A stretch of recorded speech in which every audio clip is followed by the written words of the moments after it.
guns and bring your friends. It's fun to lose and to pretend she's overboard and self-assured.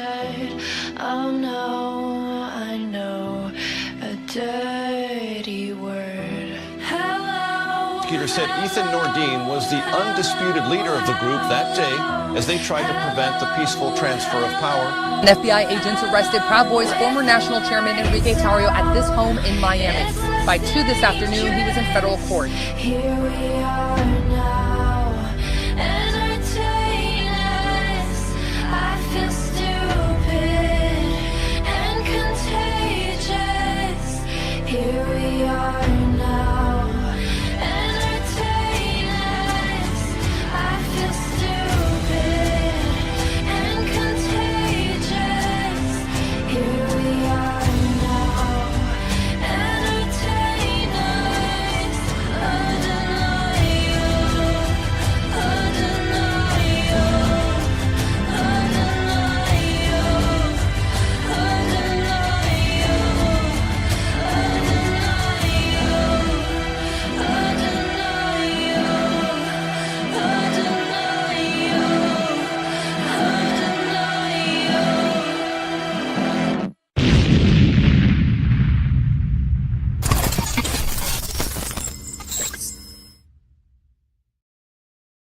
And welcome to another episode of the Lords of War News Brief. Today is June 17th, and we are logging in about an hour late. It's 12:40 p.m., and we're joined by a special guest. As you can see on the screen, he's very well known for this scene. And let's zoom out a second. And his name is Lego Rob. Rob, welcome to the show today. Wait, hold on. How did that not work? I'm like switching over to you. There you go. What's up, Rob? What's going on, man? Thanks for having me. I appreciate it. Yeah, and I'm also joined by my fabulous gay co-host, Barry Ramey. I'll agree to the gay, but the fabulous part, f you. You can be gay and fabulous at the same time. But you don't have to be both. Like, at what point does the lisp come? Because they weren't born with it. So, is it a certain amount of gayness that you achieve in gay coin, and then all of a sudden you start talking like that? There's a hierarchy. Yeah, I don't. How did we get here? I've never talked about that, but I've subconsciously thought about that. Like, if you turn gay, like if you like dudes, yeah, like what makes your voice change? Well, yeah, it's like when you come out of the closet. Well, first of all, we can't even call it coming out of the closet now, because apparently the closet is now public square. But I digress. What at what point does it turn into that thing that they do? You're gay, so you like men, but then why would you pursue men that are wearing makeup to look like a female? Because it might be like a percentage thing, right? It might be. Well, ladies and gentlemen, thank you and happy Pride Month. Happy Proud Month. Proud Month. Yeah. So I'm working the video switcher now, so forgive me if I forget to switch from one person to the next, because we're usually remote, so I'm able to produce a little bit easier.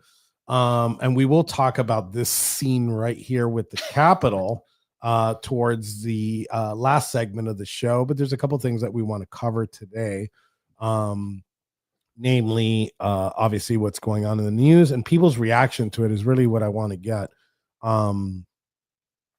Obviously, there's been an escalation since the last time that we reported on the Iranian and Israeli. I wouldn't even call it a war. It's kind of like a conflict, because it's not an all-out war yet. Sure. Military conflict. Yeah, and we've seen this before, right? We've seen this. They're playing tag with missiles. Yeah, and what's crazy to me is the Arab nations are allowing the Israelis to use their airspace to do these things. Which ought to tell you something. Yeah, because Iran is a liability for that entire region. And if you got Saudi Arabia that's willing to cut deals with Trump and invest in American industry and whatnot, and they know, whether or not you have an opinion on this or not, that Israel and U.S. are kind of tight, then maybe with Iran having nukes and all isn't the most ideal scenario. So I wouldn't be surprised if there's more support for Israel striking down Iran than we'd imagine. And you know, I'm not a pro-Israel guy myself. You know, I'm a pro-America guy, and I think that 100%. we've been involved in so many of these conflicts, specifically in this region. But foreign policy, attest to that. Yeah. But I'm not going to sympathize with fucking Islamist jihadists that want to kill Americans and that say this all the time and preach it in their schools. I'm not going to go become their, you know, hope that they win all of a sudden. You know, I'm not going to simp for them. That's ridiculous. Yeah. And there's many, like there's many compartments here that you can argue with, right? So like, is Iran a threat to the United States in its current form? And I think the answer to that is unequivocally no. I don't think it's a direct threat right now to the homeland. That's why I don't support U.S. involvement in this conflict. I think you let Iran be Iran, and you let Israel be Israel. I think that there should be like some shared intelligence, because it is friendly, and I do think I'm not a anti-interventionalist per se. I think that we do need like some holds in certain parts of the world. When George Washington gives his farewell address, one of the things that he warns of is getting involved in conflicts in Europe, which can be extended to conflicts in the Near East or the Middle East or whatever you'd like to call it. So, you know, George Washington was an isolationist for what it is. At the time, obviously, our nation was very young. And so getting involved in conflicts, you know, is not a good idea. But then again, 2 presidents later, Thomas Jefferson gets involved with the Tripoli pirates. Having to deal with, you know, trade and Muslims and things like this. So getting involved in foreign affairs has always been a thing of the United States. But I would agree with you. Iran, on the grand scheme of things, because they have, 200 jets to their name when we have like 14,000, probably isn't that big of a problem. No. And there's this thing on the internet that I hate, and it's been from the beginning of the inception of communication between the internet, like and social media platforms, is people feel like they need to pick a side. Sure. You know, and again, I state foreign policy is not easy. You know, it's not binary. You know, no matter how you pull the levers, you're never going to get the perfect result that you're looking for. So what you do is you try to make the best of it. You know, I don't think, and just judging, you know, we're judging, so that's a problem in itself. But also, the people on social media are a little bit more involved, so there is a level of information that they have that like normal people don't, that watch like the mainstream Inside outlets. information. Yeah, not inside information, but like there's a data stream, and you could kind of make a position. And then I see this position where it's like this: if you don't want U.S. involvement, you're somehow anti-Semitic. And then there's this I wouldn't say new, but there's this movement that's like, well, if you're still don't want U.S. involvement, but you're not against Israel striking Iran, somehow you're a Zionist. Somehow you're a terrorist. Yeah. Racist. And there's a lot of people that came onto the Trump train back in 2016. We saw it in 2016 with like the Bernie movement, when Bernie got screwed over for the nomination by Hillary Clinton. Yep. A lot of those Bernie bros came to roost under President Donald Trump. You want to know why that was? You want to know why that was? Is because Bernie Sanders and Donald Trump were both critics of the military-industrial complex. And so what I argue in the book, One Question Remains, with, you know, when I wrote this with Kelly Meigs in Philly, was that the DNC realized that, oh my gosh, we can't have 2 candidates fighting it out that both hate the military-industrial complex, which I think runs the DNC. So that's why they had to get rid of Bernie and replace it with Clinton, who dragged behind Bernie because they needed war. They needed that constant flow of income. And so I think the military-industrial complex is a huge proponent in constant warfare. But then you got to think the propaganda that gets involved with this game. They couldn't stand 2 people that were talking mad garbage about them nonstop, running against one another, because no matter who would win, the military-industrial complex would lose. I'm gonna put the show comments here.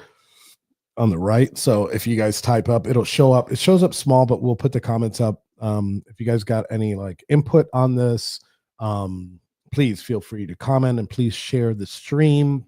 We could see if you share the screen. So you guys that are active, Jose, Lady, AP, give us a retweet on this feed. Who's AP? AP? Yeah. So they say you're a lefty like they are. So I was wondering if it was Anarchy Princess. No, it's definitely. You know what? You have this thing where She's on your I mind. think she's on your mind constantly. I think she's awesome. So Somebody call Willie I Nelson, bet- man. I bet you do. I do. I gotta fix. I really do. I actually gotta fix your camera. I saw her in Look like DC shit. the other day. I thought I saw her at our rally. I was like hallucinating. I think you think you see her everywhere. Girl in my dreams. Well, she was. Wasn't she at the DC thing? Is she back? was at Yeah. the parade. Yeah, that is true. She was at the. Were you at the DC parade? I was. Oh, okay. Actually, perfect. I actually want to talk about. I want to keep talking about the Middle East, but let's transfer over to that. Sure. Because me and Barry did something pretty interesting. A lot of fun. A lot of fun. Just in the thing. So we thought it would be funny to buy a whole bunch of these Burger King things, the Burger King cardboard things, and Yeah. pass them out at Well, it was No Kings, and we were dedicated to being incognito. So I mean, we just felt that there wasn't like any symbolic reason that we were passing Burger King hats out to lefties at a No Kings protest. Not at all. I don't know if like anything comes up for anybody, like, oh, I get it, guys, why you would pass Burger King hats to a bunch of lefties, but I don't know what you're talking about. I was just being kind because I didn't want to get caught. So I was like, Yeah. here's a Burger King hat for you. yeah. So it was funny that we everybody was wearing these Burger King hats. And I had just gotten off a plane that day. So it was kind of ironic that Did you what? So were you wearing? Just a question. Were you wearing this Burger King apparatus? No, but while it you was- were on the plane, and no, were you trying no, to kick anybody no, off the plane. I was feeling actually seriously overweight that day, and some dude wearing a Burger King coincidentally hat kicked me off the plane, had me removed. How much were you weighing? I was a good deuce and a half, bro. Yeah. Yeah. So 250, 250. and you've lost. Have you lost? Well, no. I mean, when I was on that plane, I was a good deuce and a half. I was much fatter on that plane, and I was kicked off by a guy wearing a Burger King hat. So anyway, we passed the Burger King hats out all over the lefty event, and they were wearing them. Yeah, and it was hilarious. It was. Very funny. I thought it was. I thought it was great. You know, Really. to those, I think most people know what we're talking about. I have no idea what. It's just a Burger King hat. It's very nostalgic. Well, I'll tell you what. I'll for those that don't know, because we're pushing about 500 viewers right now. For those that don't know about the Burger King hat, there was an incident on a plane with this gentleman that was wearing a Burger King hat, and he screamed out the N-word. Get this N-word off the plane, and it became a meme. So you know, and people would wear the Burger King hats as like a joke, you know. So now we have a bunch of actual racists wearing the Burger King hat, and now they got pictures all over the internet. And the next one I find, actually, I'm going to put that red scarf under the neck. Even Oh, better. yeah, Even better. the Palestinian thingy, or No, his red his scarf. red yeah, scarf. yeah, I remember That's that. now, political yeah. Oh, wait a cosplay. minute, I don't know what we're talking about. What were we talking about? Yeah, now you don't know what the God fuck we're damn it. talking about. Bullshit. You know, I loved at one of the Trump rallies right before he was about to clinch the victory in 2024. Somebody dressed up as that liberal in the green jacket that was on her knees screaming, "No!" Oh my at the God, inauguration that back is in so great, 2017. dude. Yes. Someone dressed up as her, and it's perfect. I mean, they don't understand. Every time they try to do something that they think their heart and soul is poured into, we flip it into a joke immediately. Immediately.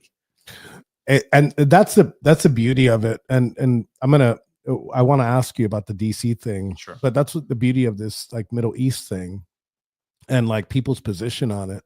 And these I can never I appreciate, like, if you were a lefty and you come over to our side, right? I really appreciate it because it grows our 10, it grows our voters. But there's a problem with it. There's a huge problem with it. Is like if you, and it goes with the immigration thing, right? So if you immigrate into our party, our movement, the MAGA movement, like you have to fully immigrate. Total assimilation. Yeah, Yep. you have to assimilate Full to integration. and you know, obviously, like all your views aren't going to change, and I expect that. But that's why I can never fully trust somebody like a post. I wrote this yesterday. Like a post 2020 Trump supporter. I appreciate them. I'm happy that they have a voice, but you always have to be careful because if you're able to flip flop, and those are big flip flops, it's not like you have like you're a single issue voter and you jump into it. And it you have this issue where we have now where suddenly the United States is at war in the Middle East. And we're not involved. We saw the deputy press secretary for the DOD having to come out to dispel these rumors that we're not, you know, it doesn't mean that, maybe Trump makes a decision to go fucking all out. Right. You know, but as of right now, he hasn't. And then we had the comedian Dave Smith, which said that Trump should be removed and impeached in 2019. And you know, he switched because it was cool to do so. He switched over to the Trump side, coming into the 2024 election. And now we saw yesterday, him calling for impeachment. I'm okay if like you want to bash the president for anything. Yeah, freedom of speech. But and I'm cool with it. You could still be a Trump supporter and like put his feet to the fire. You have That's to. that's You, how you you have have to to. dictate. Yeah. They're fucking rental cars, man. We rent them. We rent them to do their job, and then that's it. When they're done, we get rid of them. We get a new one. Yeah. So And I love Trump. Don't get me wrong. I'm a fucking staunch supporter. But let me but- throw it back at you with JD Vance, because a lot of people were a big critic over him because he used to be a never Trumper. Then he comes around to embracing Trump.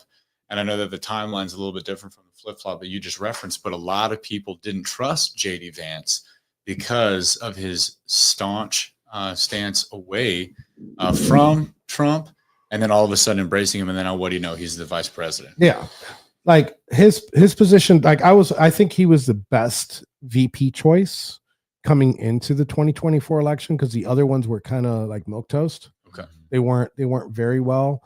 They weren't very good. So like there's some people that he completely assimilated Mhm. to it. Sure. And I think with JD specifically, I think that there was a misconception issue. Like he perceived Trump as something that he wasn't. And he was fighting for like the lower and middle class America, especially in that Appalachian range. Right. So he didn't switch his position so much as he switched his position on the president, on the personality, not his views on conservatism. Gotcha. So that's why, to me, JD's is he a good candidate come 2028? I don't know. It's still too early in He the game. hasn't sold Will it he yet. be now? There two things could be true at once. Will he be the contender in 2028? I think the likelihood of that is very high. Sure. I think the president will endorse him, and he will be the front runner in 2028. Who's he going to run against? I don't know. Is it dangerous? Yes. I think it is dangerous. I think you do have a liberal party that is leaning a little bit more towards what's the word I'm looking for? A populist. You got a lot of left-wing populists, and you're seeing them position themselves to run in 2028. Well, here's what I would say is wouldn't it be obvious that the only move and the only play they really have, if they're going to be even close to any kind of success in 28, is propaganda wars, just straight destroying Donald Trump and the media, just doing what they've already done. Already. Yeah, but I mean, picking it up a notch, maybe even, I'm not going to get into conspiracy theories, but wouldn't it be likely they create situations, create scenes, riots on the streets, disorder, blame Trump, Yeah. because that's the only chance they have to get the middle road voter to go back to the bullshit from which they just came. Sure. They see chaos, right? And like they don't like completely analyze the situation and know that it's not President Trump that's doing this. They would use AI. They would use AI if they do the play that you just talked about, Barry, what they would do that they haven't done yet is to completely overrun the media with a false narrative, a false flag, using the most perfected AI possible, and then sell them on something like that, like with a deep fake. But I don't know. I mean, they're in such disarray. I wouldn't be surprised if we actually saw the death of the Democrat Party and a party rose in its place that was unapologetically communist, the American Communist Party. Like I would not be surprised. That might be if the that best happened. thing that could happen for us, because that's the reason they get a lot That's of what these. they are. Yeah, but I agree, and they've been infiltrated for sure. But a lot of people, they've been able to use that spin that it's all in our head. We're all McCarthyites, but McCarthy was right, and Joseph McCarthy was ahead of his time. yeah, it was ahead of the Yeah. time. I mean, Make McCarthy alive again. but yeah, he was ahead of his time, and I mean, even Reagan will tell you that was a big part of his campaign. Reagan, coming from the Hollywood film industry, saw the infiltration from the Communist Party and the Marxist indoctrination within the films back then, Right. and he called it out back then. He's on record calling it out back I then. think that's what red pilled him. Yeah, he was in the belly of the beast. He was an Yeah. actor. There's no secret, and it's just phenomenal to. I mean, just Pat Buchanan's book, Death of the West. If you read that book, it's like it was written last week. Yes. Yes. It is. It's unbelievable when you look back and you see, like, oh my God, this book was published in 2001. Haunting. What the hell did this guy know? I have to credit you, Barry, because I hadn't read that book until you and I went to prison together in Lewisburg. Mhm. And that's where you introduced this to me, which you said was like the Proud Boy Bible. And I was like, oh man, here we go. I can't wait to dive into this, And Yeah. but it just shocked me with how many times this guy was absolutely correct, as if he stole the time machine from The Simpsons and then wrote a book. And he you was, know? and he was brazenly saying things that, I mean, only now are just barely scratching the surface of not being taboo anymore. He was like, yo, I'm not apologizing. This is how I feel. And these are the statistics and mathematical facts that support what I'm talking about. Yeah. So, and there's actually a whole bunch of books like that. There was one I read, and I was in Atlanta USP, and I just happened to be like one of the only books on the thing, and I forgot it was written by a pastor, and it was written in 92. And it echoed the same thing that we saw back then. I also saw a book that was written in 2004, 2005 about the war in Iraq, and it was written by like this war hawk, right? And I look back at it, because I was one of those people that were, I'm like, yeah, we need to go to Iraq. Fuck those dudes. Sure. And like, it brought me back. It put me in a time machine to where I remember my thoughts of what was going on, because he was doing the play-by-play and how important it is for us to be in Iraq. And I also read another, like, when you start reading these books, it kind of brings you in a time machine, especially in moments that you're alive, because you could read history books and you could but while something that you went through, and like January 6th, you go back to those feelings. Yeah. And we'll have that feeling of January 6th, in the next 10 years. Cause we'll something that I've been trying to focus on with January 6ers is trying to get them off the subject of January 6th, right, so they could focus on like the future. Yes. But so when you do that, like you're gonna obviously not forget things, but they're gonna be in the back of your head. So when you read a book 10 years from now, you're gonna be like, oh man, I remember that. yeah. And that's a problem that we have today. Specifically, I'll go back to bashing these people. In 2016, and Trump has been very clear on what his position on Iran is from the beginning. Iran cannot, I don't care if they're 30 years from getting a nuclear weapon. There is no world where I think it's okay for any more nations to have nuclear weapons. I don't care who it is. I don't care how friendly they are to us. If you have them, fuck, we can't take them away from you now. But I don't want like Venezuela one day to be able to have a nuclear weapon. And the United States has been very quiet about this since President Monroe, which was called the Monroe Doctrine. right. And quietly, we have not allowed South America to build up. And as imperialistic as that sounds, I think for us it's very safe. Well, they're notorious in that region for having governments that flip flop back and forth. And, Yeah. and then one of the biggest ways that, a campaign shift might happen is through assassination. So that's, Of course. again, to bring up the book, One Question Remains, you'll find in there that Kelly Meigs and I reference the playbook, essentially called Confessions of an Economic Hitman, who recites how America has been doing a January 6th operation in South America for decades. Yeah. For decades. And you could just like get a map of South America and like close your eyes and just put a finger on any single, because it's happened throughout every single country in there. You could point and there is some type of US intervention. Argentina, Chile, CIA which, is all over. Whatever. I support the Chilean coup, but that's a whole other ball game. Fun times this weekend. Venezuela, and we've kept them kind of destabilized, which again, like I'm not pro, but I'm also not against it. I'm against it in certain aspects for humanity's sake. Maybe you shouldn't do that, but you do want to maintain American supremacy across the globe, because it's harder to overthrow the republic. It's harder, not impossible. It's harder to overthrow the republic. But like, let's say here, like we've kept Iran with Jimmy Carter. Jimmy Carter was the one that intervened and turned Iran into a shithole. We've kind of kept the region destabilized. And I think now is a perfect time. I got a lot of critical messages when I said now is the time. I'm against U.S. intervention, but now is the time for the Iranian people to pull and storm their. There is a chance that this could take place. Yes. Yeah.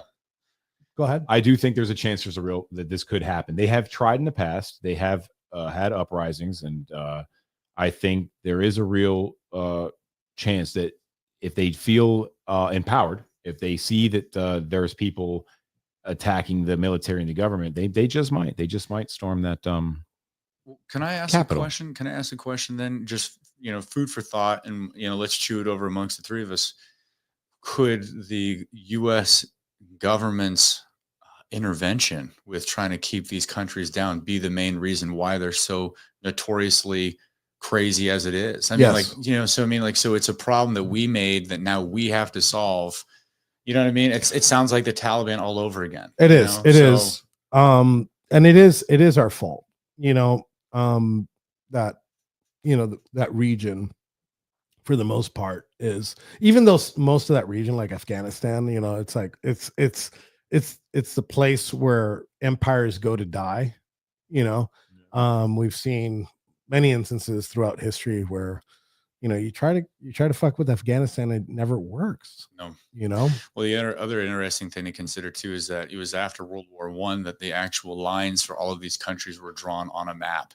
And a lot of these tribes had a territorial line drawn by Western Europeans right through their campsite, which, whether or not they're as superior as we are technologically speaking, the map that we understand of the Middle East today was written by the Allied powers who defeated the Entente powers after World War I. Mm-hmm. And so the region's, I guess, inability to be stable, we've had a hand in for 100 years. Yes. And that's on paper. Yeah. And I think the trend started with Monroe, where he did want to get involved specifically on the Western Hemisphere. And it is our problem. It is our fault that these regions are the way that they are, and so anti-American as they are. I mean, obviously, I go back to Iran with Jimmy Carter. There is reason to hate the Americans, because if you look at pictures of Iran back in the 60s and early 70s, it was dreamy. Yeah. And then you go back into way back, and you look at like what some of the the Ottoman Empire built, and some, like in their instance, whether you like it or not, they did have a civilized society, somewhat civilized society, mathematics, and then incredible. Exactly, yes, and like their system of how they taught their youth, their system of education. Like there's always a difference between a people of a nation and the government of that nation, because this is the way that I've tried to explain it too, because I struggled with a lot of rage against my own nation after what has been done to me. Mhm. And after a lot of thought, I realized that there's three ways that a man can love his nation. A man can love his nation's people, his land, or his government. And I think that America has the greatest people on earth because of the values that we have here are based on Christian values. Yes. And we've got the hardest working people here on the planet, and that will sacrifice for anyone and everything, you know, when it really comes down to it. So we've got the best people and they're worth fighting for. We've also got the best land. Granted, I wasn't there when some of it might have been stolen or conquered or whatever. That's not my problem. I wasn't there. And yeah, there's nothing wrong with that at this There point in isn't. time. Because that's how it was and that's how it always will be. And violence of action does solve problems. But the thing is, the land that we have today is also worth taking care of. It's also worth preserving. I don't want to see pollution ruin my view of the ocean or the mountains or whatever, you know. So I love my nation's land, but I am very disappointed with my nation's government. And that can also be applied to China, Iran, whatever. I don't have a problem with the people of Iran. I don't have a problem with the people of China. I got a problem with their government. Of course. And so when we were talking about other nations and things like this, I wish we could just have like a one-on-one fist fight of these leaders, you know, to just solve a problem, as opposed to sending, you know, the husbands and the fathers into combat to die for what, you know? And so that was something that was really tragic for me as a Ranger. I was in a part of the world that had never known peace. I walked where Alexander the Great's army walked. Yes. And they have no idea what individual sovereignty or civil liberty is like, because they've never had a chance because of the consistent warfare there. Yeah. And I'm sitting around thinking, like, what are we doing here, dude? Like, how are y'all more free because we're getting in gunfights with Taliban? And modern warfare right now is it's convenient and it's not moral, right? Because you said, you know, we send our children, our boots on the ground. And I don't think that we'll see a ground war. Not like World War II ever again. No. I think what we're seeing the future of warfare in Ukraine. You know, we're using machines to kill people. Drones, swarms. Sure. We saw swarms used for the first time very effectively by Ukraine to the Russians, which I think that they shouldn't have, because it was an escalation at a moment when we're supposed to be having these peace talks. I don't think Zelensky cares about the Ukrainian people. No. And my position is pretty much the same when it comes to they should, when he allows to have election, let's see if he does, for the Ukrainian people to make the right choice, you know. Maybe that'll be the time when he stops degrading Christians and locking up churches. Yeah, no, that's true. And another thing is I think another thing that we're seeing is wars of conquest aren't a thing anymore. And I think that you would resolve a lot of problems with wars of conquest. Like if you risk your nation's people, there has to be a benefit. You know, if we went into Iraq, which we shouldn't have, but if we decided to go to Iraq, it should have been a territory. You know, it should have been ours. And some people disagree with me there, but a lot of the problems I think would have been solved. What did we do it for? You know, what did we get? What did we get out of it? You know what I'm saying? Besides death and misery and PTSD, you know, in some cases. You want to know what I think? Go ahead. I think this goes back to World War I. I forget who I was explaining this to, but I would bet money that each of these wars that weren't righteous, we were told that they were, starting from World War I, were actually designed to wipe out the alpha male war fighting population of a country so that the young men grow up without fathers, so that they can be abducted by Marxist ideologies and become little beta male weirdos who then will contribute to the death of their own nation. I mean, you saw that happen after World War I. France got steamrolled in World War II immediately because they had no men left to fight. That's 100% accurate. So if we can look at the microcosm of France and then apply it to every other nation that's ever thrown bodies into gunfire for what, and then apply that to the way that our nation's back is almost breaking now, it's because a vast majority of the men that had honor in their hearts and strength in their fists went overseas to go fight in a war that amounted to nothing. Yeah. And then they come back. If they came back at all, they're missing a limb or they're missing their mind. And now who is going to stop communism from taking over now that it's here? Well, I mean, I like the moves that like Gavin Newsom and Karen Bass, the mayor of LA, are doing. They've implemented a full-on battalion squad of transgender men and non-binary individuals that are service workers and defense mechanisms that patrol the street and back up police officers. So at least we do have, that. What? Oh my goodness. Well, hey, you said that you wanted to talk about the parade, and you'd mentioned a couple things that I want to hit on, because you talked about January 6th, moving on from January 6th, and we've talked about the time machine a little bit. I wanted to express to you how beautiful a moment it was to be back on the ellipse 4 years later after January 6th. Right. I'm listening to my president speak just like I was 4 years ago, surrounded by patriots all over again. But you want to know the difference is? Fireworks. We won. Oh, no, there was fireworks. We won. There were plenty of fireworks 4 years ago. Concussion grenades. But the fact that remains, to me, it was a way to like really make everything that I had gone through, every way that the nation had betrayed me, completely worth it. Here I am on the 250-year anniversary of my army. I mean, I'm a veteran that got locked up and watched the Afghan pullout on live television in my cell of solitary confinement in my nation's capital, being told that I'm a domestic terrorist by the imposter commander-in-chief. Like, that's a Twilight Zone episode, man. Yeah. So to have come back to DC, listen to Trump speak, man. And to be surrounded by patriots and everyone's just as hyped as they were 4 years ago, dude, that healed something for me. That really, really did. I bet. I mean, look, we had I obviously me and Barry were here at this event. I would have loved to go. Y'all had your own operation. We had our own little operation. It was they had announced it last month. I had something to do on Sunday, so I didn't want to fly out to DC and then be all fucked up to come back to here on Sunday to see my pops. Sure. Because I would have gone Saturday and then miss the festivities to come back. But regardless of the fact, another thing that we see, like the left criticizes the crowds. That the crowd was big. It wasn't as big as we saw in January 6th, obviously, but we also got to see like the issues that were going on. It's Father's Day weekend. Yeah. Right. We won the election. Yes. And people are afraid to go to DC. There was a sizable crowd there. But I think that there's a lot of things that why people didn't want to go. And I think the main thing was like the schedule. Aggravating factors. Yeah. Well, so can I also say something about the crowd that would encourage you? Yeah, go on. Do you know that there were armies of young men there? Oh, that's just the best young part. people were there. That.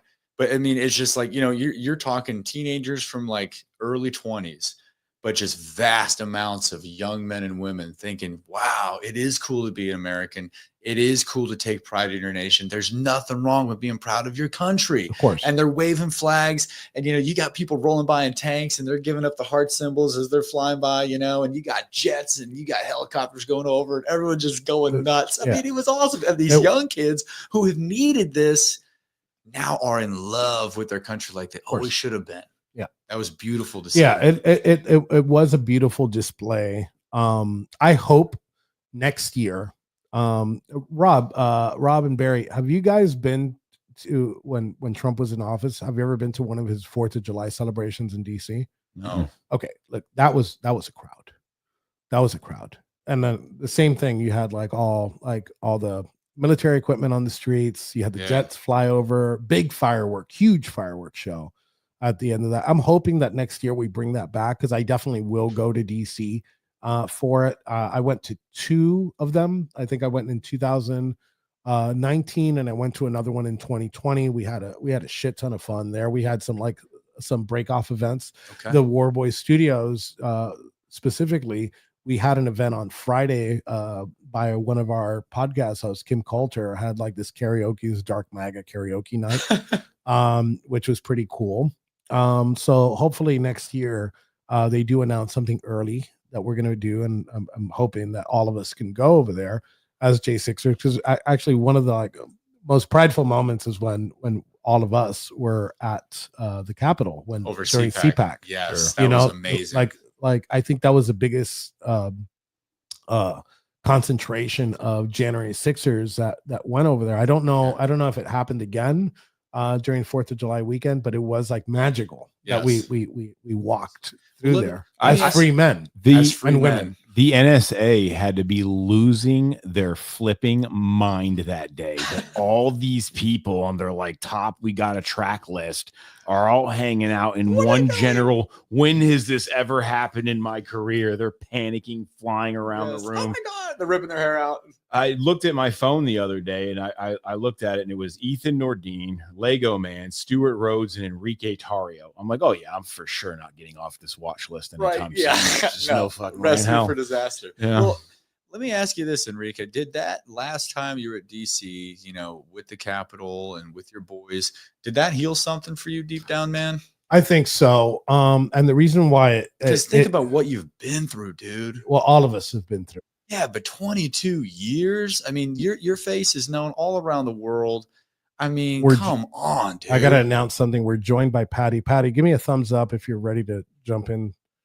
Me and Rob were just talking about this on the way over here, and your name came up, and I forget what the context was, but I said honestly, there's times where I feel hanging out with Enrique that when the judge said 22 years, there was never one doubt in his mind that Trump was going to win and he was going to get a pardon. I don't think you ever broke a sweat.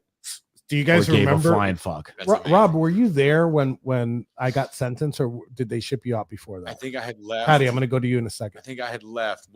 We did the Hopium Den on 4th of July, Okay. and then I left a couple days. You after left a that. couple days after that. Yeah.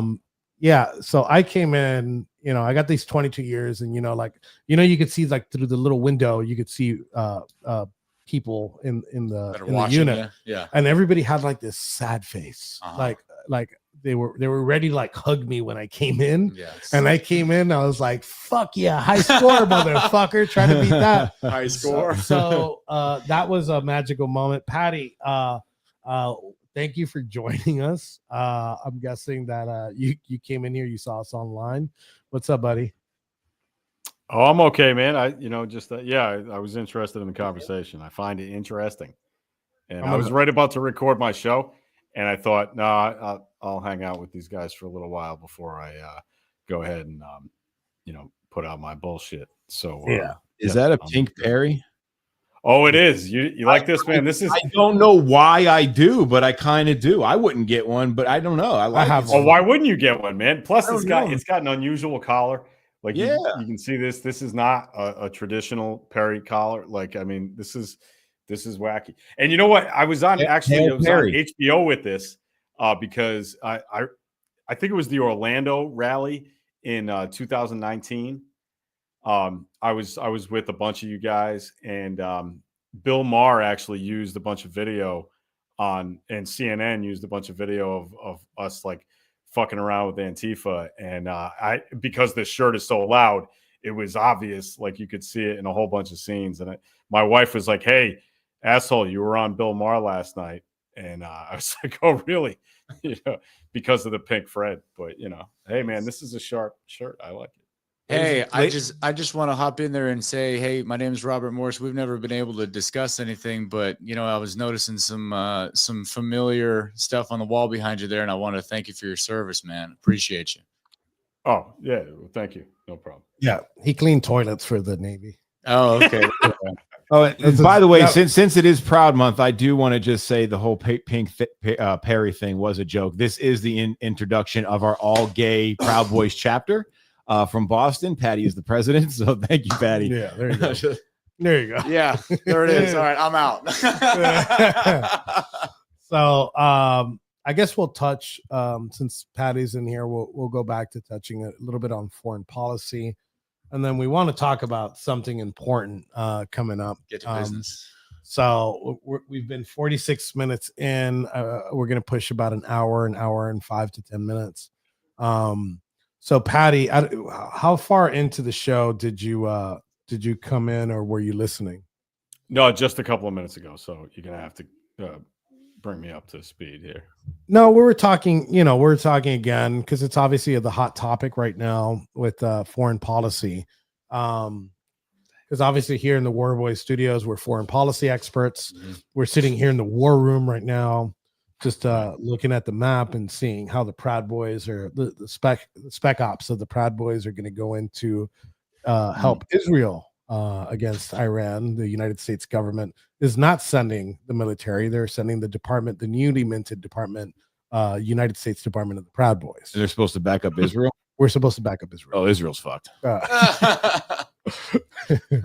We got to make a Sorry, quick guys. We got to make a quick stop in Colombia before we go over there. No, we've got to hit the food trucks in Brazil for sure. Yeah.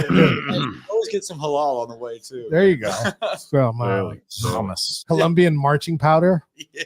You know. Yeah. Oh, yeah. Well, when We get some hummus before we get to Hamas. You know what I'm saying? That's right. That's what I'm talking about. now I'm fucking hungry. But basically what we're talking about is, what's going on, and like these two sides of the equation that we're seeing is, if it, regardless of everybody's position besides Lindsey Graham and Mark Levin, thinking that we should put US boots on the ground, I think for the most part there's not a single American out there that wants to see that. But what we're talking about is like these weirdos on the internet, which is where you find most of them, where if you take the position that you don't want U.S. intervention and that you're okay with Israel defending itself, right? Somehow you are Mossad, you're Zionist, and then on the other side of the equation, as if you disagree with Israel's position, somehow you are pro-war, you're a cuck, you're transphobe. You're a transphobe, all that sorts too, of shit. buddy. And Let's just throw it all up against the wall and see if it sticks. You know what I mean? Yeah. Yeah. So, Much like a J6 indictment. like I posted yesterday that the Iranian people should take advantage of the situation, and then somebody calls me a show for Israel. So that's basically the main thing that we've been talking about all morning. Well, I think it would be great if the Iranian people decided to overthrow the mullahs and get rid of the theocracy and join the rest of the world in, a secular democracy or something closely, related to it. But I think that's a pipe dream, and I think that's ridiculous. And I think the idea that we can force them to do that, like we decided we could force Iraq to like democracy and like, Western values, is just dumb. And we should let's not do the same thing over again. I don't understand why that's controversial, because you touch the stove once, it's hot, you don't do it again. I just don't understand where we're at, where we decide that being a neocon is a good idea again.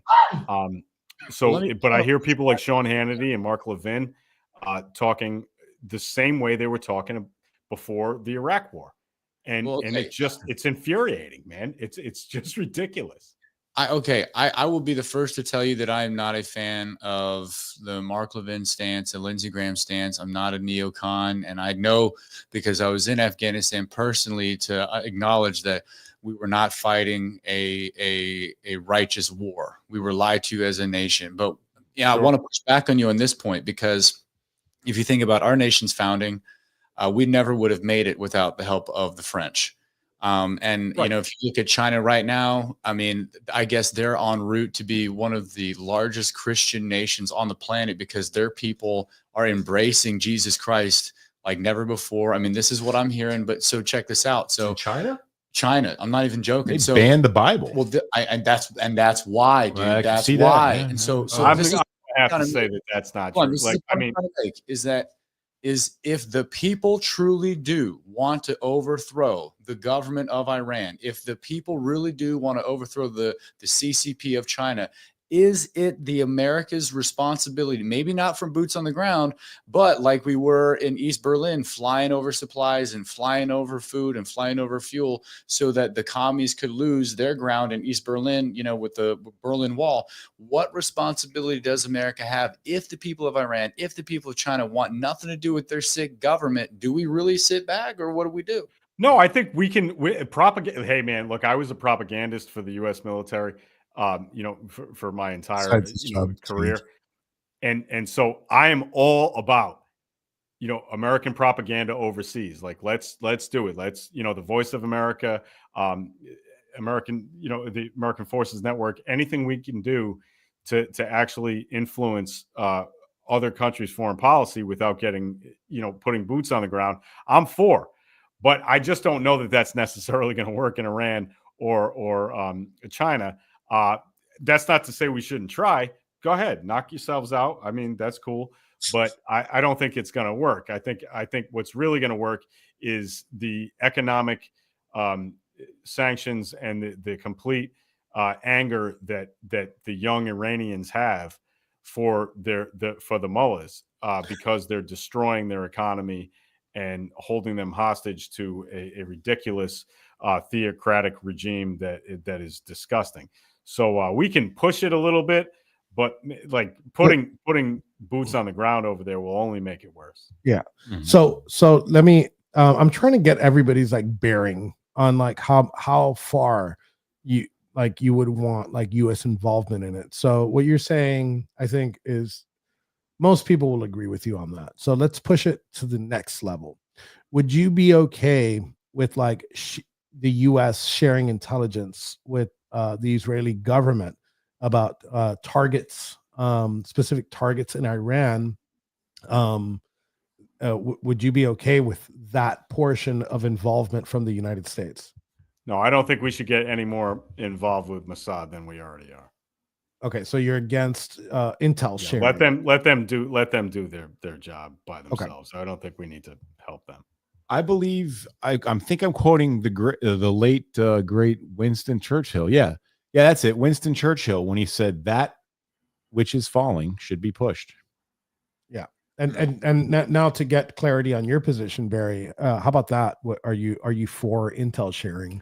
I do believe, like, look, I'm not going to simp for Israel, but I'm not going to also, unrecognize the reality and the threat that Iran is to this country that I love very, very much. Maybe not right now, imminently, but on a world stage, Iran poses a problem.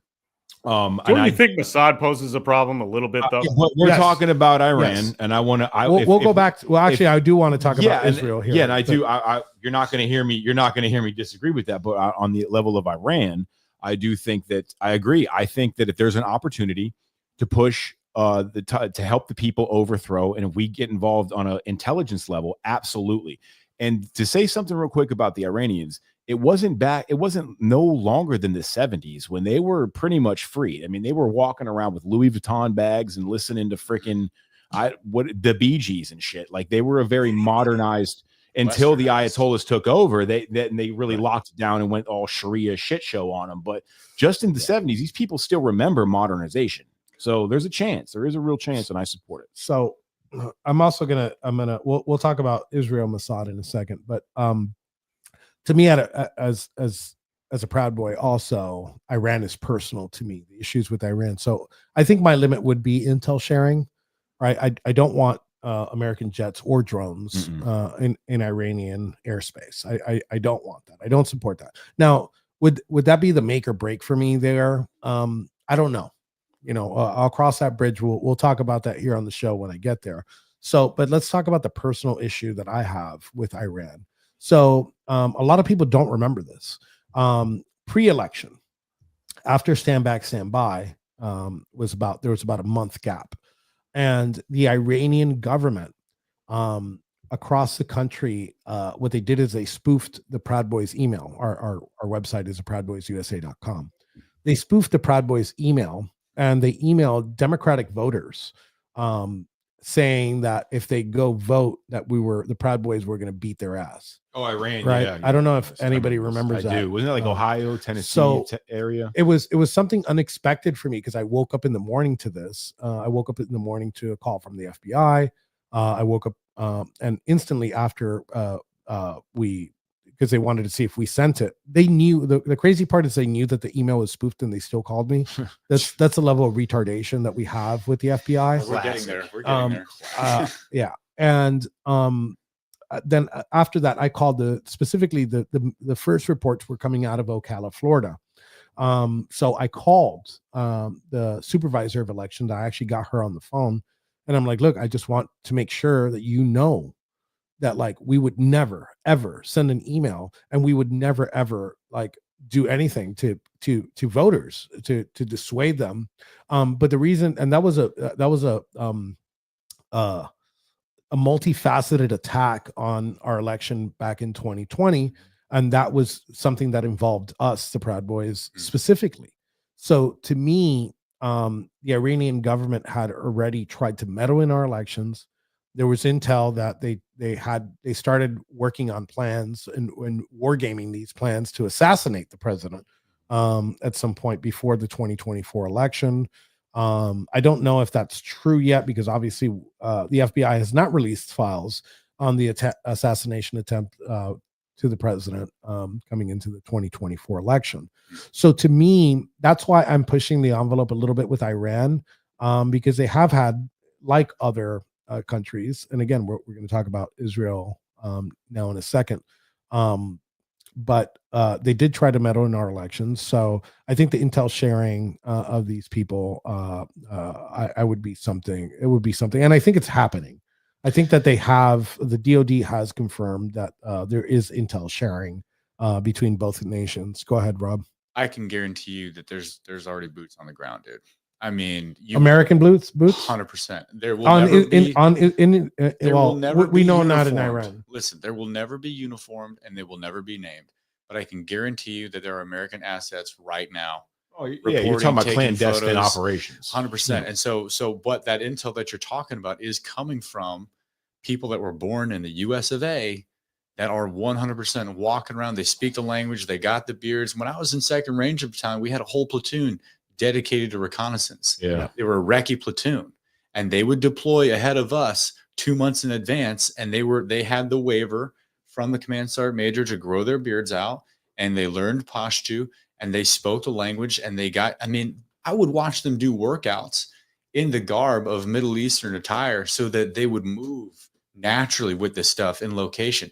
If you don't think that we don't have people I'm 100% already, it's already happening. I'm already it's there. like clandestine. It's that slippery slope, though, because that's how it happened in Vietnam. That's how it happened in all these other places. And then what do you know? Yeah, we need Vietnam, special forces there, and now we're going to be in a conflict for 15 years. The American people didn't know about our involvement in Vietnam till like years later. Exactly. You know, the DARPA.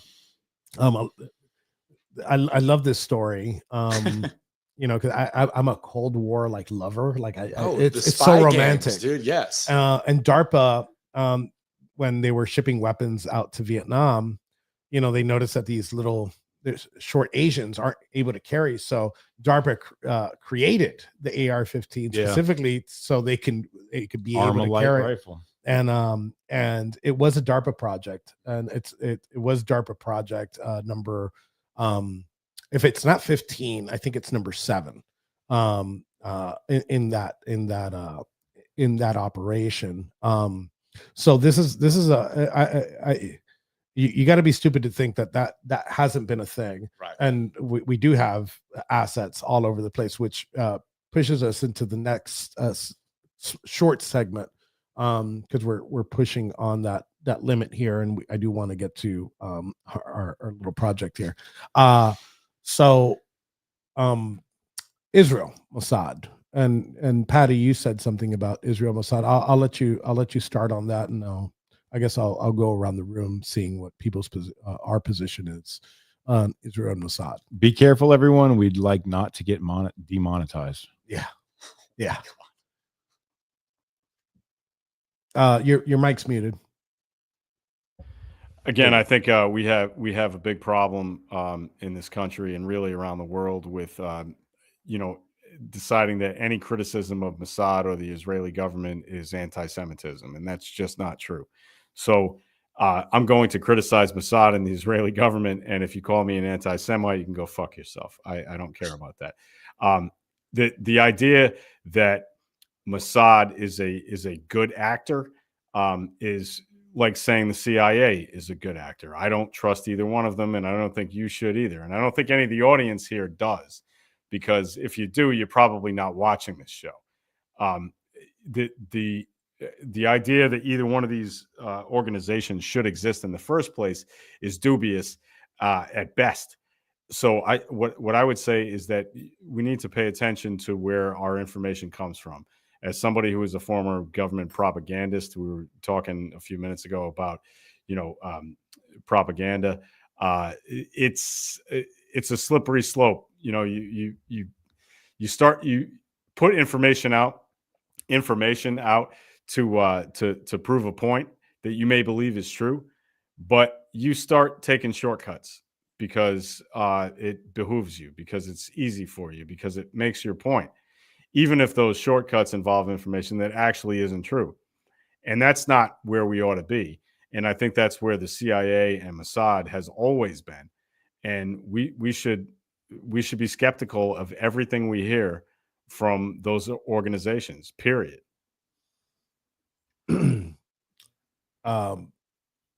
Barry? Well, I would say first, I'd like to say that as far as Mossad being a nefarious entity, this Lords of War News Brief podcast was actually brought to you by Mossad beepers and radios. Their prices are so low and technology is so great, your head will explode. Oh man. So yeah, I mean, I get it. I'm with it. Very well done, Barry. Very well done. I was thinking about that for like a month. So yeah, I just I really think that I don't want to see America get dragged into some shit. And I hope that Donald Trump, his promises made, promises kept. I hope he's more strategic than to put boots in the ground. I hope we don't give that away. I don't want to get involved, but I am for, if we have a chance to topple Iran right now and have the people of Iran do it and take their country back, I'm all for it. That's ideal. But not boots on the ground, not wars. Intelligence only. Yeah. Rob? I will say this, as a Christian conservative growing up out west, the Republican stance has always been pro-Israel. So I have like a Israel flag, in the garage, and it wasn't until recently, there's been that creeping of doubt. So I will never forget being in prison. I forget what Republican senator was interviewing Mayorkas, but he was essentially asking him about how could you have dropped the ball so bad that there's so many kids that have gone missing. There's so many tons, not pounds, tons of fentanyl that have come over the border. How is this possible? He ate up all of his time to just grill Mayorkas on his failures.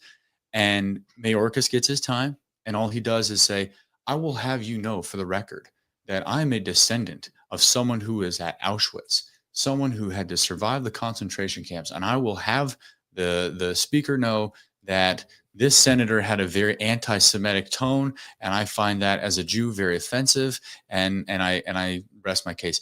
And I'm sitting here thinking, like, you didn't answer the question, bro. All you did was you pulled the race card, like Obama did every time that we criticize him. Oh, you're a racist because he's black. No, I have a First Amendment right to call out bullshit when I see it.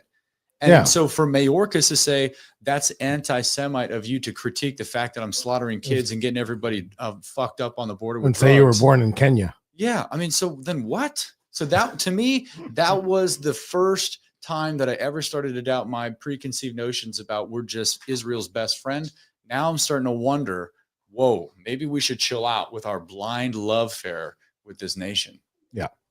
So Barry, you said a word that struck me. You said that Mossad is a nefarious organization. And, one person's villain is another person's hero. I don't think that Mossad is a nefarious organization. I think Mossad works, besides probably their own interests, it works in the interest of Israel. Right? I was just using it to set up my joke. I'm not, yeah. This is awesome. It was a great joke, buddy. I think that we have to understand that, like, they do have their own interests, and those interests most of the time don't align with us. You can't hate them, right, for wanting to get the like Ethan in the room. You bring Ethan along into a fight, they want to pull us in. You get me? It's a natural human instinct of survival that they feel like if the United States government gets involved, then there, to them it's less bloodshed, and to them they get their goals accomplished, but that doesn't At our align expense. with American interests. So Right. at no point should we go and see and be like, hey, yeah, let's go help them out. And I think that a lot of people have it fucked up too. You know, they're like, oh well, the Israelis are puppeting us to do their bidding. I think it's pretty much the it's obvious that it's the opposite. That like we through our self-interest in the Middle East, we do use Israel as that foothold to destabilize the region. Do I think that's right? No, I don't think that's right, and I don't think that we should be involved.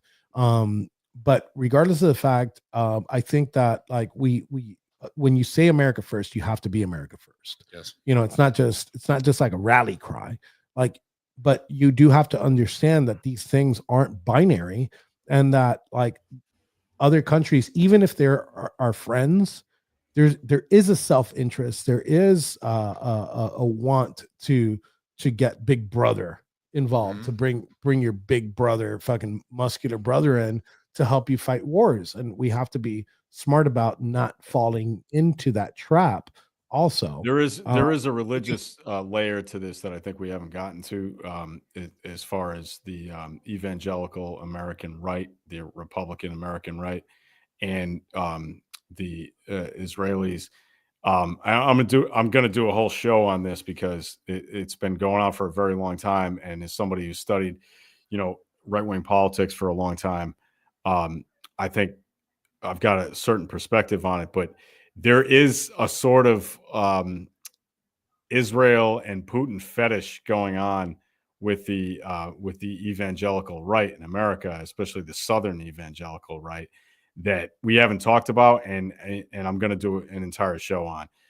But it's important to understand that a lot of American evangelicals believe that the political state of Israel needs to exist for the apocalypse that they see in Revelation to exist, the rapture and all of that. And I know that's going to sound nuts, but I'm going to explain all of it in a show very soon, maybe the next one. But that is really why you have pastors like Jim Baker, John Hagee, really mega church pastors with millions of followers who talk about this sort of thing. And it's like a patronizing, friendship with the Israelis. It's really weird. And yeah, I'll do a whole show on it. Okay. I think at the end, like, to our listeners, like, don't listen to anybody. Don't just side with somebody on the internet because, whatever, they follow you or they've retweeted you or because you agree with them on other subjects. Like, do your own math. Like, if you hate Israel, whatever, dude, I'm okay with it. If you want to shill for like a pedophilic deity, fucking Muhammad, Iran, go ahead. I have no problem with it. But like, don't take a stance on other people because you disagree with them. Because I have seen these things where people like are at each other's throats, and then like you see the left, and I'll use my buddy Philip Anderson for example. He's very outspoken. We've talked about this before. And he's very pro Trump, right? But he obviously went like they put the two tweets next to each other where he's like super supportive of the president, and the other one he's like, Trump failed us, and I think it's more of a you gotta take a stance where you could just say, hey, I disagree with the president here. If like you're a one issue voter and you're anti-war, right? It's fine too, but like there's other things that are coming from this, and you're not going to agree with 100% of them. So I think it's keeping an open mind and making your own decisions and not letting people on the fucking internet sway you, do anything. The MAGA community isn't really fractured, because the people that have been here since day one are still going to be here. I still support the president. Is it a deal breaker for me if he sends some jets over to Iran? No, it's not. Is it a deal breaker for me if he puts boots on the ground? Maybe, but again, we'll cross that bridge when we get there. But I'm not going to turn on the president because I disagree with him on something on foreign policy. And another thing, he's the president. So like there's shit that he knows that we don't know. So given that situation, Patty, is there just any words here about like your show or anything? Because we're gonna. Well, I just texted. Can you post the cover for tonight's show at 7 p.m. tonight? We'll have a brand new show. We're going to discuss some of the things that we discussed today, including my trip to DC, which I think you guys will enjoy some insights. We're going to talk about the Minnesota murders. We're going to talk about Mike Lindell's trial and Joe Altman's response to that. And we also have Rumble Nuts, which will be kind of fun. We got Julie Green and Stu Peters on Rumble Nuts, so that'll be interesting. So, but do you have the image? Yeah, I'm about to put it on the screen. I was letting you finish talking before I put it up, dude. It's loading in a second here, and I just talked to Owen yesterday. So yeah, I sent it to him today. He read it. Oh, there's an issue with your file. What the fuck you mean there's an issue with my file? Let me see if it loads. If not, I'll open it separately. Yeah. All iCloud data has been downloaded. Activating virus sequence now. Let me. I'll have to share. Let me share screen here. Window placement of illegal pornographic material done. Complete. 5. It's borderline pornographic material, but I wouldn't call it actual pornographic. I mean, you can eat salami in public, as far as I know. Wait, why do you? Are you guys seeing it? Why do you have the RuPaul? Oh yeah, there we go. There we go. Yeah. Let me full screen. This is the cover for tonight's show. That's not AI.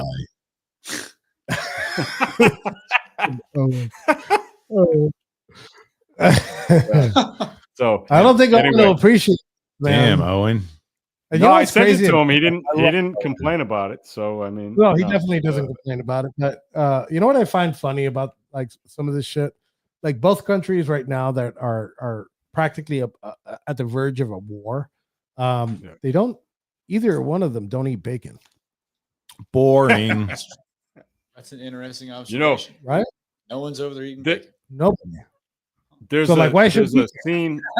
There's a scene in a movie I really like a lot, Charlie Wilson's War, where he says Tom Hanks says to the guy who's supposed to be or he says to Julia Roberts, he's like, "Don't you think if these people could get alcohol and women in the same room that they wouldn't have any problems anymore?" And I really think that's true. Like, I mean, if people could just take a fucking joke, man, I can't hear you, Enrique. Are you talking? Hold on. 1 second, because we're having a little bit of technical difficulties here. Don't worry. I got it. All right. I'll just take the screen off. I'm just saying, if people could take a joke, man, I got it. Life would be a whole lot better, Put three fingers flat on the thing and then swipe to the right. The other way, like this. Not horizontally, vertically.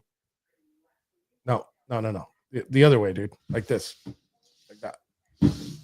There you go. Or just non-Mac users, dude. These guys use Windows for everything.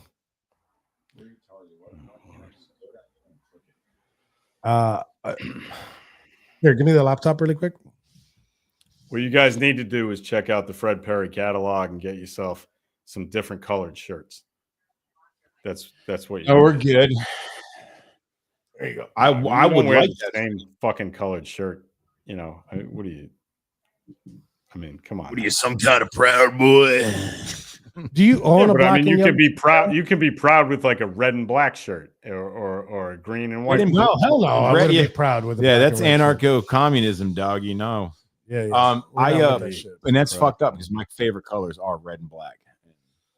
All right. Yeah, I got red and black one. I know because you're like 12 different colors.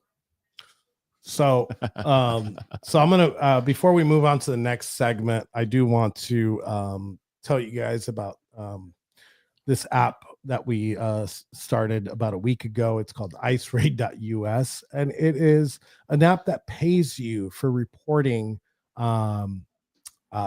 crimes, including crimes committed by illegal immigrants, and we pay you in crypto for each one of those reports. Now, to be clear, this is not connected with the U.S. government in any way, shape, or form, but it is a mechanism for you guys to make some money by making America safe again. So if you have any questions, go to iceraid.us. If like you can't figure it out, just shoot me a DM, and also follow at IceRaid News on X. And you'll be able to see how the app works. It's actually pretty cool. There's a heat map that'll show you where those incidents are happening. And if you would have been on the streets of LA, you left a lot of money on the floor by not using this app. Also, if you were in the press room with Senator Alex Padilla when he tried to storm the podium with our DHS secretary, you would have made a couple bucks there too. And if you would have been in New Jersey at the ICE facility and taken pictures of the congresswoman that committed an act of, I believe, sedition, you also would have made some money there. So this moves us on to our next segment. Wait, did you remove Patty or did he leave? Oh, that sucks. So the last portion of this, and I'll let our buddy Rob lead with it. Rob. Okay, here we go. For those of you within the veteran community, thank you for serving your country. This goes out to you. Rangers lead the way. Sergeant First Class Morse, Lima Alpha 41, officially starting this con-op for Operation Finoni Baloney. We want to give a shout out to the Special Agent Rooney, who's working in tandem with this operation, Finoni Baloney. So first and foremost, I have to go over my responsibilities on target. Here we have our GRG of the completely built to scale United States Capitol target compound that we're going to be hitting for this operation. It's completely to scale, as you can see. And we're going to use this for our benefit for the con-op. So the responsibilities that I will personally have while on target are as follows. I am going to be in charge of the shield wall assembly here in this quadrant. Patty, feel free to chime in here. We have, and also my responsibilities while on target are going to be grand theft baton, as I'm notorious for. In addition to this location here, I'm also going to be in charge of the obstruction of an official proceeding that has already been concluded by the time I arrive on target. Now we have to go over the order of movement here, ladies and gentlemen. So the order of movement will be as follows. So we are going to actually, Barry, can you lift the top off the Capitol for us, please? I believe I can. Yep. Go ahead. No, yeah, just gently. Pop. Yep, it'll come off. No, not that one. Oh, Jesus Christ. Right. Did you go like this? He's very professional in this. Yes. He knows exactly what he's doing. I've been highly trained. He did this about 4 years ago. Yeah. Okay. So that one's so good. But all right. So inside this facility, which is completely built to scale, we are going to have first and foremost the QAnon Shamans guided tour of the Senate chambers with the employees of this target compound. Following that, here in this area, we are going to have the pink hat lady showing off her battering ram skill, and that's going to be important for intimidation tactics while on target. In addition to that, we're going to have Big O over here in this location giving his shirtless interview and intimidating Nancy Pelosi and her entire family, and also displaying his exquisite IQ, which is fantastic. Now, going over to this area here, Enrique, could you zoom in, please, where the action is going to be going down big time here? So thank you to our friends of Where's Waldo Incorporated. As you guys might have seen, there is the Where's Waldo January 6th version, which highly details the Oathkeeper Ranger stack that features the butt grab maneuver that they operate as they climb into the Capitol grounds. What we're going to have here, though, is we're going to make sure that the Oath Keepers remember to protect Harry Dunn from Antifa forces. And once they get inside the Capitol grounds, they're actually going to do a rescue operation inside the Capitol of Harry Dunn, so that he can be protected and whine like a bitch on TV and yet have no scratches after the operation is complete. We cannot forget over here in this area. Could you zoom out and then come back around in this area here? We're going to make sure that Dominic Pizzola gets to feature his storm window installation commercial. On the other side. That's for some reason. Oh, because the image is mirrored. Well, so we'll mirrored, just point. yeah, okay. We'll just point at the We'll other just side. point it out to the other side right here. So the Dominic Pizzola's storm window installation company needs to film their commercial at this area. So we need to have blocking positions set in place. We need to have security. Actually, I think it was right here. Right over here. Yeah, that's right. So Dominic Pizzola can film his commercial. That's very important that we can do this under one period of darkness. It's actually Dominic Pizzola's window uninstallment. Uninstall. They uninstall they windows. They remove the windows. Gotcha. They didn't let him finish the job. Yeah, exactly. That's right. But and they never paid him either. That's the problem I have with it, because they didn't even give him a deposit. He sent him an invoice and no well, response. Trump doesn't pay contractors. We all know this. Of the Democrat Party. What did you say, Patty? I said Trump doesn't pay contractors. We all know that.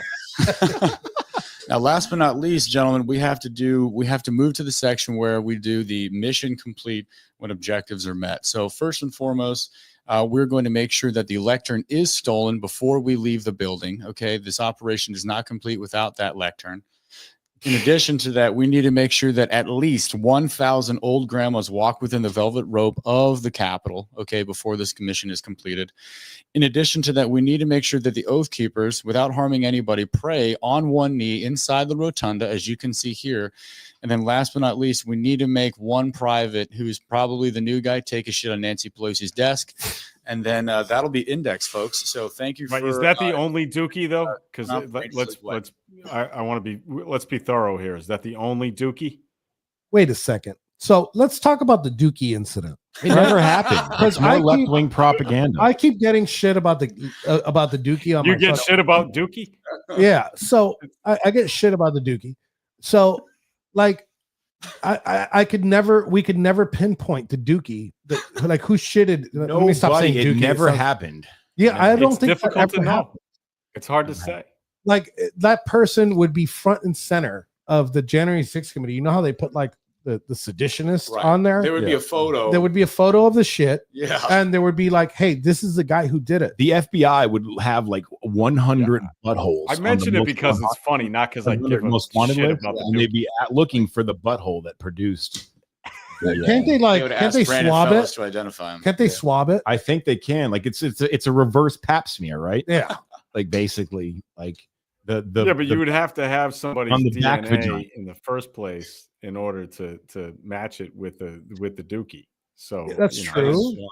But DNA maybe he got a long way. Maybe he got caught with a DUI or some shit one day and they swabbed him. But for the most part, this Dookie story is a mystery.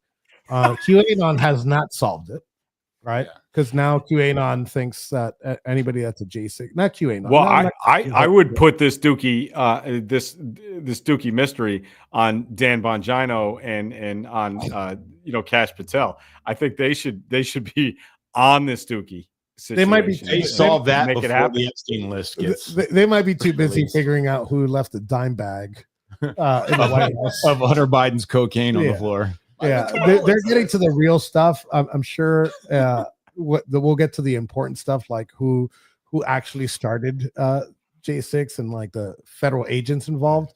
But on top of that list, on the very top of Dan Bongino's list is who had the dime bag at the White House, and that Jeffrey Epstein killed himself. Yeah, right. Do you want to go continue back to the Operation Fanoni Baloney? Yes. Fanoni Baloney. Okay, so I will first of all, Proud Boys lead the way, and I have fourth degree. My name is none of your fucking business. Okay. So my call sign for the day will be Osprey, and you can get a hold of me there. My operation for Phony Baloney. I will be rendezvousing with Pam Hemphill by the West Side Senate staircase. Me and Commander Pam will then be taking a fetish shock device to a gay Mexican who will then be at his request putting it to Mike Fanone's testicles, and we will be going from there. Inside the building, once we get in, I will be rendezvousing with Ryan Samsel's jean jacket, because it is an awesome jean jacket and I really want it. And I will be taking that jacket from Ryan Samsel, where me and General Commander Pam Hemphill will rendezvous with Ray Epps and Taylor Toronto, along with our confident Anarchy Princess, who will be live streaming on CNN as we get the lectern from Lectern Man, bring it down the East Side Senate steps, and climb up the scaffolding. Yes. And I think we're rendezvousing with a black superwoman up there. And I believe that's Crackhead Barney, right? Yeah, Barney, yeah, we're going to be rendezvousing with her, where at the top of the scaffolding, I will then push Pam Hemphill over onto the floor. And it wouldn't be, because Pam Hemphill just recently she switched over to the liberal side, and now she's advocating for pedophilia at DC. So Can I also just say that if I were not married, I would drink Crackhead Barney's bathwater. I want everyone to understand. don't even, you're not streaming anymore. Dude. What bathwater? That's disgusting, dude. That actually is a good question, Barry. I'm not sure Quentin she's Tarantino watching to it. touch her tits when he was leaving Say- the coffee say shop. again? I saw that. She got Quentin Tarantino to fucking grab her titty on the way out. Really? Yeah, the paparazzi was there, and then Crackhead, she was there, and she was asking him like these stupid questions, and then he like brushed up on her to push her, and he fucking had a handful of those titties. She brushed up Did he on watch me in Foley Park in New York City. I can tell you that. I mean, So she brushed up on me for about 10 minutes. So I'm gonna do my part. I'm not very good when I'm scripted, but Proud Boys lead the way. I hold the rank of Grand Wizard in the Proud Boys. My last name, as many of you may know, is Tario. My first name isn't actually Enrique. My call sign usually is Noble, but my call sign for today for this operation is going to be Poopy Investigator. The operation's name is Phony Baloney, and I will be joined by Special Agent Nicole Miller, which is probably on the ground that day as an insurrectionist. And I'm pretty sure that she led the charge and was one of the first people to breach the Capitol. When she was done listening to Zach Reel's phone calls, she was trying to find a way to put President Trump in charge of the insurrection. My responsibilities on the target were telepathic. I was actually very focused. I didn't know what was going on, and I was sitting in the Buddha position in a hotel in Maryland with my fingers against my temples, making sure that the insurrection was successful by mind control. And I was controlling Nicole Miller remotely, because she is a remote control whore.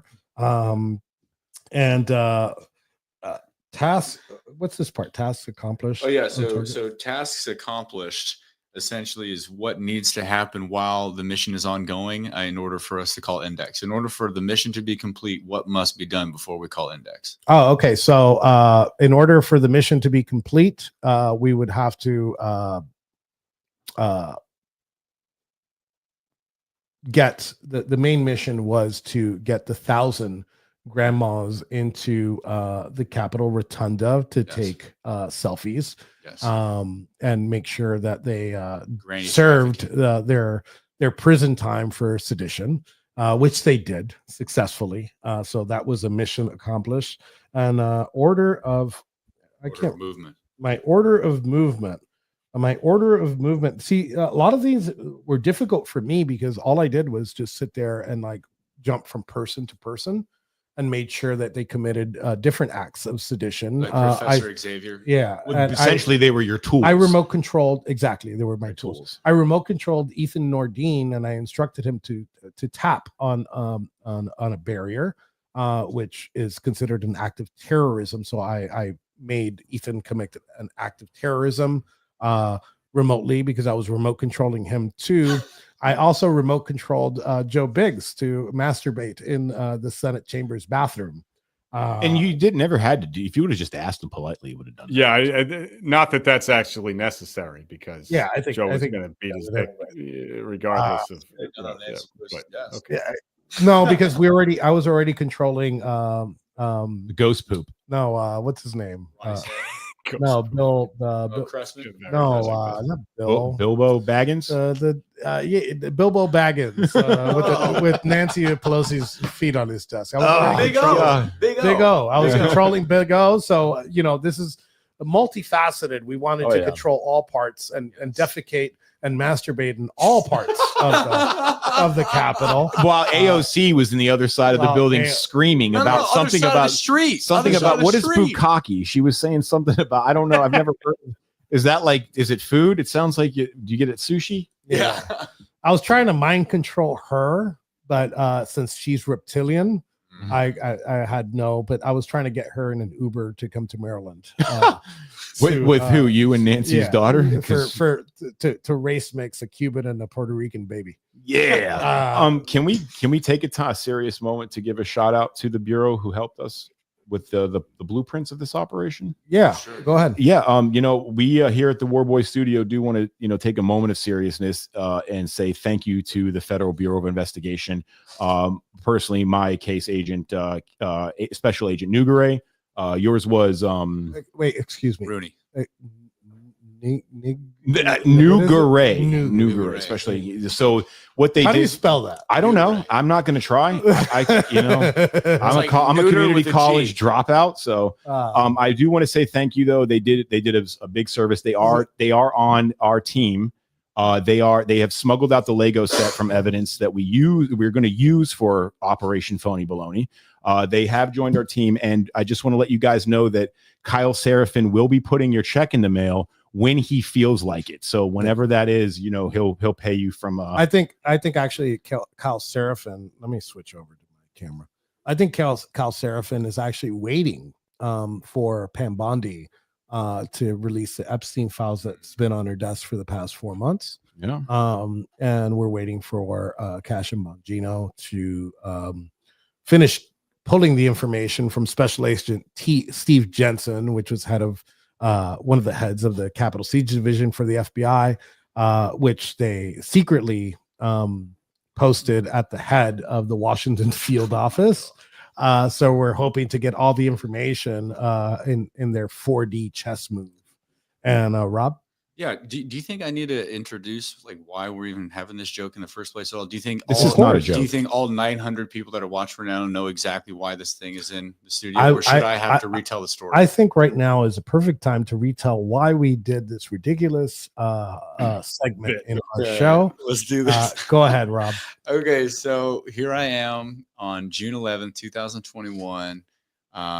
It's the last day of school. I'm a high school history teacher. I used my GI Bill that I got from the Army after going to Afghanistan 3 times on 3 combat deployments to go to Penn State to become a high school history teacher. I got my degree from Penn State.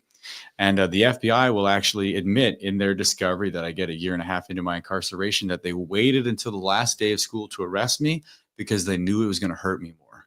That's what their email traffic says. Mm-hmm. But I digress. On the day of my arrest, I'm getting hauled away in a squad car. First time in my life, because I don't have any criminal history whatsoever. They didn't care about that. Yeah, right. But so as they're going through my apartment, they're passing things like the Holy Bible and the United States Constitution, the Declaration of Independence, like on the wall here. Really dangerous stuff, for the Fascist Bureau of Intimidation. And they get to my nuclear stockpile of Legos. Oh, wow. So I had a nuclear stockpile of Legos for 2 reasons. One, I am. Did you use the money from the GI Bill to buy the Legos? I may or may not have. So the government might have funded this operation. I bought my first Lego set with my Snap card. There you go. Yeah, BET. So the Legos are in my apartment for 2 reasons. One, I think Legos awaken the engineer in all of us. I think they're brilliant, and I think that as an adult, there's no shame in telling people that I love Legos because I actually enjoy them. But in addition to that, too, it actually made sense for me to have Legos to bring them into the classroom so that these young students that were kind of struggling with ADHD could have something in their hands to fiddle with while I'm teaching, so that they would be able to relax, absorb the lesson and things like that. So it was kind of a cool, like tranquil move of mine. Well, anyways, the FBI goes into my apartment. They find these Legos, but they act like they have found the holy grail of January 6th, because in my possession on the day of my arrest is none other than a Lego model kit of the United States Capitol. So it was like the worst Seinfeld episode you'd ever seen in your entire life, where they walk into my apartment to arrest me for January 6th, and here waiting for them is a Lego kit of the Capitol itself. So then they must deem that correlation equals causation, and they think, holy shit, we got them. You know, the mastermind behind January 6th. They put this in my court documents. They literally say that I'm the architect of the insurrection and that I am responsible for everything that happened on January 6th, me and my Legos. Yeah. That's what they ran with. And it was only until, and this might have been the only time that a judge actually said something that was logic-based and reason-bound in my entire proceedings, when the FBI approached the judge with this idea that I had planned everything and I was completely responsible. Me and my plastic children's toy were going to take over the United States government. When they were approached with this, the judge says, how is any of this possible if the Legos are still in the box? It was an unopened box of Legos, dude. Yeah. So man. The internet lights up, dubs him as the Lego man, and our prestigious men and women of the FBI strike again. Yeah. Rooney, what's up? Well, you know, what's up, Nuggery? I want my phone back. You keep telling me you're going to bring it back, but you're not giving it back. I want it back. I don't want to keep it. I don't trust what the fuck y'all did with it. I'm just going to give it to charity, but I want it back. Is because, you know, when you're talking about Operation Finoni Baloney, you're talking about the mind control, like Professor X, that you would utilize and things like this to try to, you know, get the people that are on the ground to behave the way that you want. When you're talking about the mind control, I must have had that mind control when it comes to an unopened box of Legos, because they literally thought that somehow, some way, I was able to assemble the Lego set without even opening the box. And that's then, because you are Cerebro. No, you are Cerebro, my man. I'm Cerebro. Yeah, so you got two mind controllers here in the studio. This operation is sponsored by 1776 Returns. That's right. Yeah. So one more thing, Barry, is why am I on screen? Hold on, I'm sorry. Doesn't make any sense. Unless you just want to admire the shirt. No. I'm just setting up. It's pretty cool, man. It's pretty cool. I ain't gonna. And I ain't gonna lie. But Barry, let me take you off screen, full screen for a second. Barry, like I'm still kind of perplexed. Okay. How do you pronounce? I think you're pronouncing that FBI agent's name wrong. Okay, so I don't know why. It sounds like you know something. I don't know. Say it again. Nuggery. Nuggery. Is that French for something else? Yes. All right. So it's French for tickle Amy. Oh my god. So it means tickle Amy in French. I think for the most part, we've covered mostly everything. I actually purchased this Capitol Lego set because in solidarity with you. I think that they're actually very hard to find right now on eBay. They're like $700-$800, probably more at the time. Is that because of the tariffs? It might be because of the tariffs. It might be because of us, because maybe they're like, yo, we need to stop. We need to stop selling these things because these guys are getting ideas. Yeah. So speaking of getting ideas, I want to announce our next week's show. And I will lead with this, and it's not only next week on the War Boys Studios. We will focus on this structure right here, which is the White House, and we will detail the operation for this. What do you call this? The con op. The con op for the White House. So we actually purchased and built the Lego White House because it's clearly to scale. It's clearly to scale. Yeah. And that operation will be brought to you by the Wolverine Michigan 5. Once they get pardoned. Yeah. And I hope they get pardoned. They need to. They need to get pardoned. I can almost guarantee that what their experience was kind of like right before they got indicted.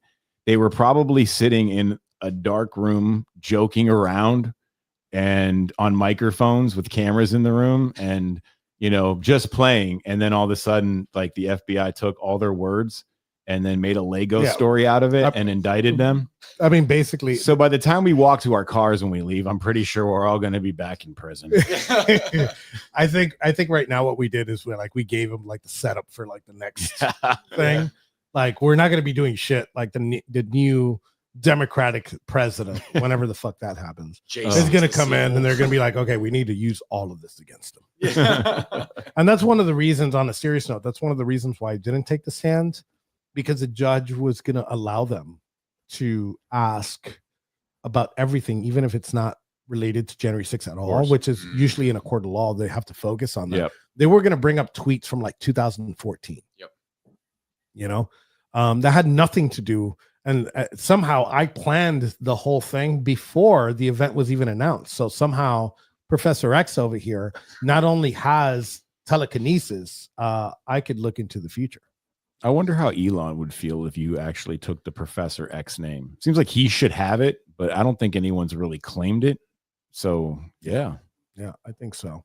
I think that that pretty much concludes our show. We've gone way over what I thought, but we've had a lot of fun. Patty, thank you for joining us. Do you have any words or when your show's going to come on or anything that you want to say? The show will be on at 7 p.m. tonight, but you don't need to worry about that because I'm going to assassinate you before that actually happens. So we can just with Jewish space lasers. With Jewish space lasers. Yeah. From here, hold on a second. Is that the sound it makes? Didn't work. All right. Anyway, I'll give it a shot again later. But 7 p.m. tonight. We're gonna have an interesting show with some rumble nuts from Stu Peters. We'll talk about the Minnesota murders, Mike Lindell's trial, and my trip to DC. So, Mike, and just did they? I don't want you to spoil your show, but did they reach a verdict in the Lindell trial? No. What we've got is some hilarity, and we'll go over that, but no verdict as of yet. So, guys, if you're here, tune into the War Boys Studios for Patty's show, Patty Don't Surf, at 7 p.m. tonight. Please make sure you hit the notification, the post notification button at the top of our page, and make sure you're following us at War Boys Studios. And then I'm going to take it to my co-host, Barry. Barry, any last words for the firing squad? Pineapple. On pizza, or I'm sure, or it's like the chick thing that makes you eat pineapple because it's hey baby, I'm coming home. Literally. No, follow the American Rise right here on X. We're a new podcast in the War Boys studio. We're very happy to be here. We love being controversial, big part of the family. So take the time to follow my page so eventually we can get off of Enrique's social media tit. There we go. And before I give you the mic, Rob, I'm going to shame you like I shame everybody else into having a show. I'm proud to announce that Rob will be having a show on the War Boys Studios that will be starting to air next week. I don't know the time. I'm waiting for Rob to say it. Maybe Rob will tell us now when I move over to him. Rob, any last words for the firing squad?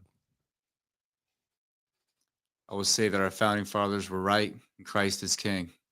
You got nothing to apologize for loving your country. Amen. Bring back McCarthy.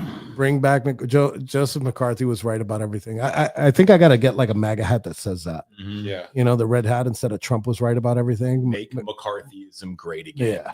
And McCarthy was right about everything also. Yeah. I think from through the 1776.shop where you guys can go and support me and other patriots that have a shop on there to get some merchandise, some spicier than normal merchandise. We actually, right before, the reason why we were late is because we got the new embroidery machine to start doing hats. I will be ordering the same from the same company that the president orders, and you could custom make your own MAGA hats right there on 1776.shop soon enough.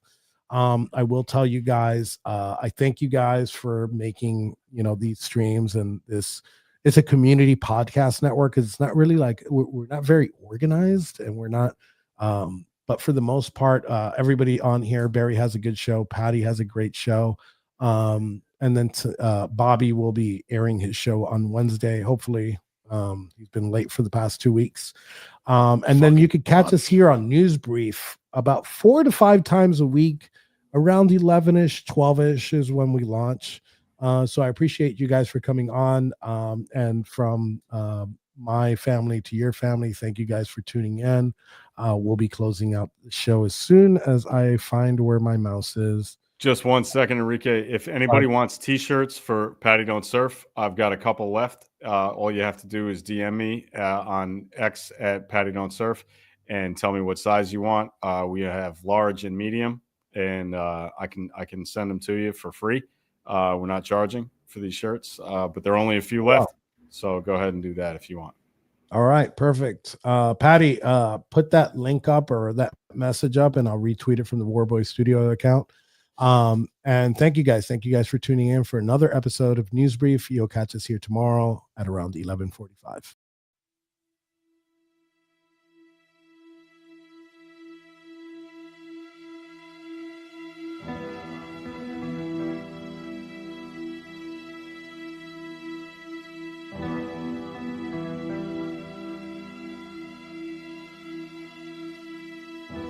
Load up on guns and bring your friends. It's fun to lose and to pretend. She's overboard and self-assured. Oh no, I know a dirty word. Hello. Prosecutor said Ethan Nordine was the undisputed leader of the group that day as they tried to prevent the peaceful transfer of power. And FBI agents arrested Proud Boys former national chairman Enrique Tarrio at this home in Miami. By 2 this afternoon, he was in federal court. Here we are.